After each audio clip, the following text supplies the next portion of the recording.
मध्य प्रदेश का मछली गैंग, आप गूगल पर जाकर के देख लें, आपको तमाम खबरें मिल जाएंगी। मध्य प्रदेश का मछली गैंग है जो भोपाल के अंदर कार्यरत था, जिनकी 100 करोड़ रुपए से ज्यादा की अवैध इमारतों पर अब हाल ही की जो सरकार है मोहन यादव की, भारतीय जनता पार्टी की सरकार, उन्होंने वहां पर पीला पंजा चलाया है, बुलडोजर चलाया है। और अवैध नशे के कारोबार के साथ युवतियों के साथ में, महिलाओं के साथ में दुष्कर्म करना, उनके साथ में रेप की वारदातें, ये सारी यानी कि जितने भी घिनौने काम हो सकते हैं वो सब मछली गैंग कर रहा है। इस वीडियो में आपसे मैं सारी बात करूंगा उस मछली गैंग के बारे में। उस मछली गैंग का सरगना कौन है, पनाह कौन देता था।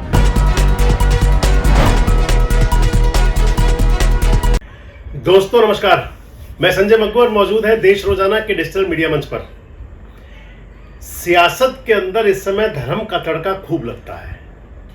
अभी हाल ही का दिन लें, आप हाल ही का समय लें, लोकसभा का सत्र चल रहा है और लोकसभा के अंदर क्योंकि पिछले 10-12 दिन के अंदर एक 21 जुलाई और फिर 31 जुलाई अदालतों के 2 फैसले आए थे।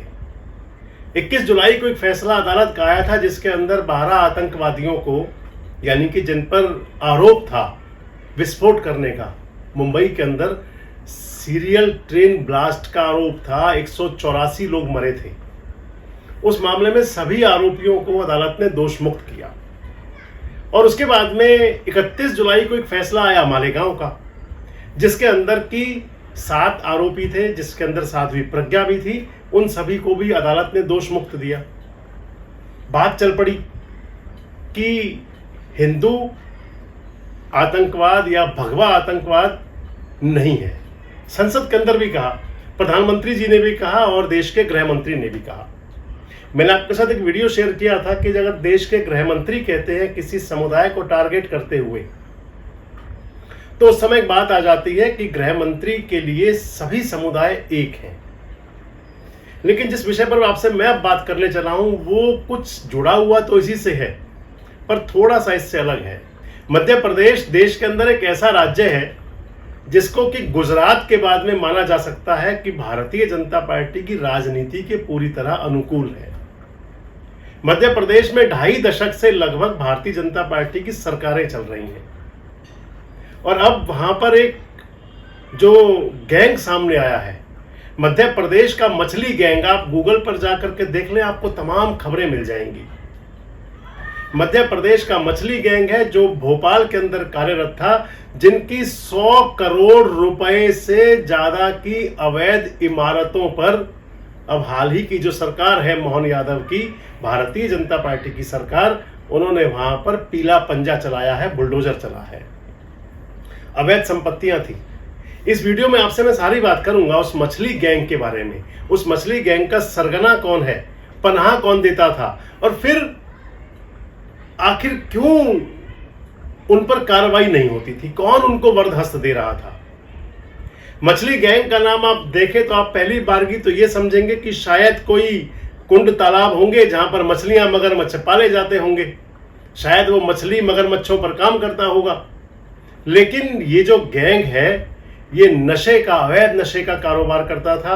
अवैध नशे के कारोबार के साथ साथ अवैध रूप से बिल्डिंगें बनाना, अवैध कब्जे करना, अवैध कब्जों के बाद में और अवैध नशे के कारोबार के साथ युवतियों के साथ में, महिलाओं के साथ में दुष्कर्म करना, उनके साथ में रेप की वारदातें, ये सारी यानी कि जितने भी घिनौने काम हो सकते हैं वो सब मछली गैंग कर रहा था।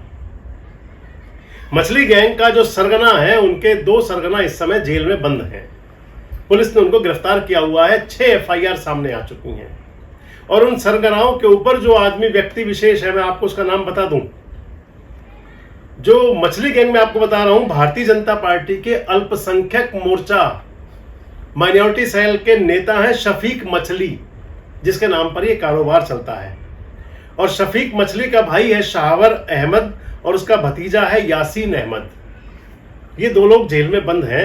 यासीन अहमद पर 6 FIR हो चुकी हैं दुष्कर्म की, और जो उस पर दुष्कर्म की FIR हुई है, रेप की जो FIR हुई है, आप माने कि उसके अंदर कितना कुत्सित तरीका था। एक तरफ तो हम लव जिहाद की बात करते हैं, दूसरी तरफ तमाम लड़कियों के साथ में जो यासीन ने जो दुष्कर्म किया, उन दुष्कर्म की वो वीडियो बनाता था, उनको ब्लैकमेल किया करता था।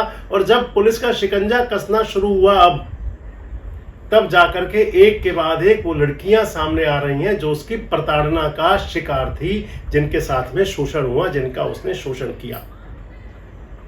भोपाल मध्य प्रदेश की राजधानी है। भोपाल के अंदर वो मछली गैंग पनप रहा था, मछली गैंग काम कर रहा था। मैंने आपको शुरू में कहा कि भोपाल के अंदर यानी कि मध्य प्रदेश के अंदर लगभग 2.5 दशक से सरकार भारतीय जनता पार्टी की चली आ रही है। 2003 में वहां सरकार बनी थी भारतीय जनता पार्टी की। उमा भारती वहां पर मुख्यमंत्री बनी थी उस समय, साध्वी उमा भारती। साध्वी उमा भारती के बाद में वहां पर मुख्यमंत्री बने गौर साहब।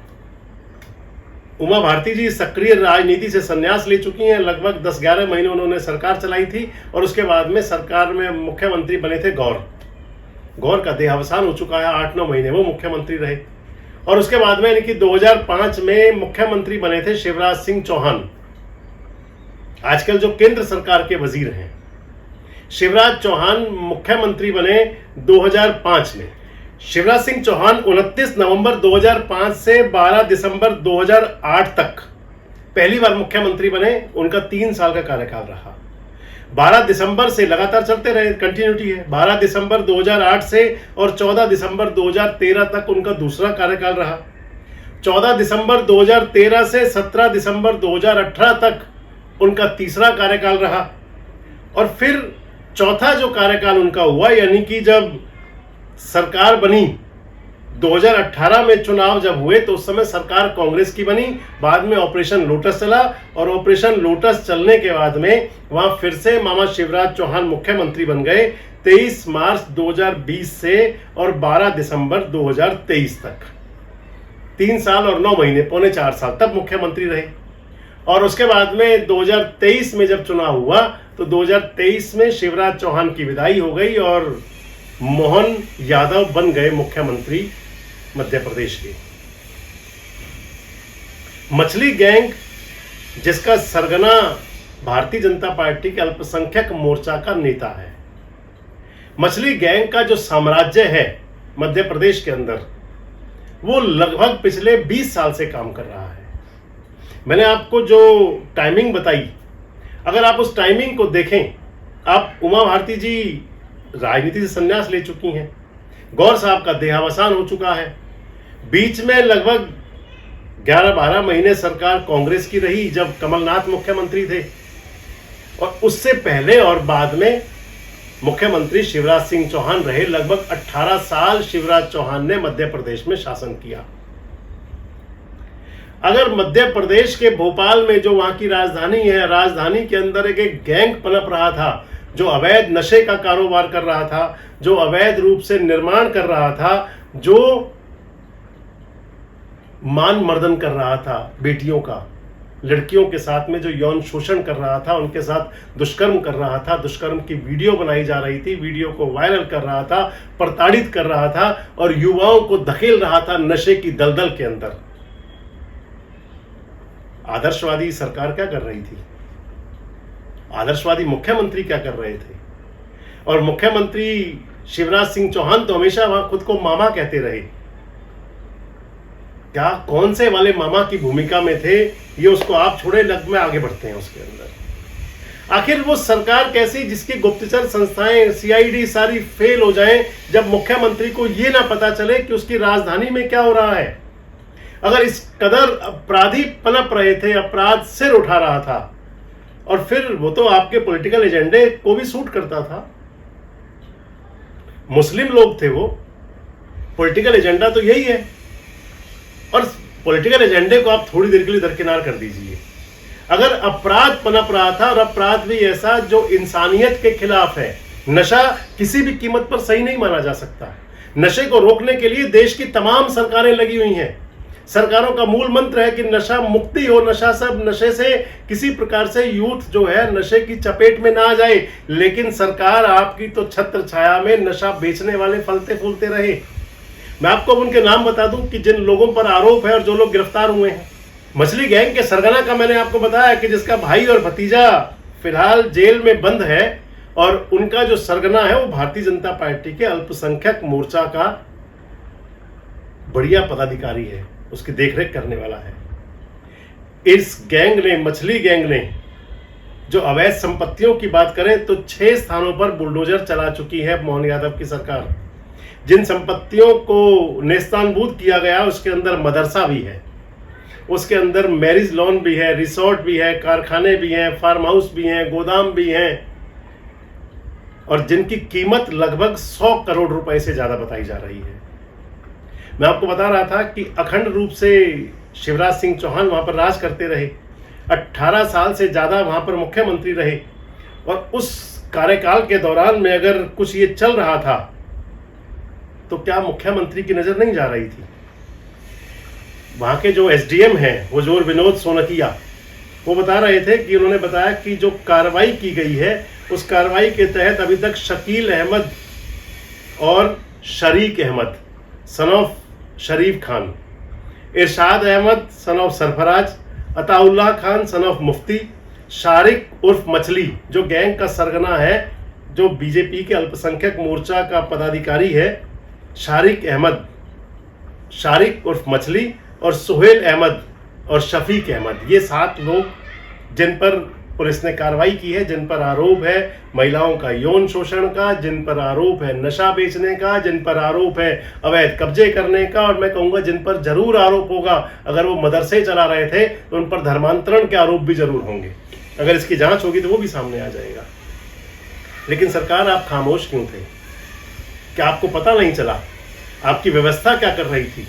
अगर आप तक बात नहीं आई तो कम से कम भोपाल का विधायक भी भारतीय जनता पार्टी के हैं, सत्ताधारी पार्टी के हैं, लंबे समय से वही चले आ रहे हैं, सत्ताधारी पार्टी के विधायक हैं। क्या विधायक को नहीं पता चल रहा था कि उसके इलाके में इस प्रकार के अवैध धंधे पनप रहे हैं, और उन अवैध धंधों को पनपाने वाले वो समुदाय विशेष के लोग जिस पर आप आरोप लगाते हैं कि हमेशा ये लोगों के बीच नफरत बांटते हैं, और या फिर कहीं ये कहें कि इसके पीछे कोई और राजनीति थी जिसके अंदर आपकी आंखें बंद हो गई, जिसके अंदर आपने देखना, सुनना और समझना सब बंद कर दिया, और या फिर क्या ये कहें कि केवल जो ये बात चलती है धर्म मजहब की, जब आप कहते हैं कि हिंदू आतंकवाद नहीं और मुस्लिम आतंकवाद, और मुस्लिम आतंकवाद नहीं हिंदू आतंकवाद, क्या ये मात्र लोगों को छलने का, लोगों को बेवकूफ़ बनाने का बड़ा कठोर शब्द कह रहे हैं? शायद आप उसको बुरा भी माने।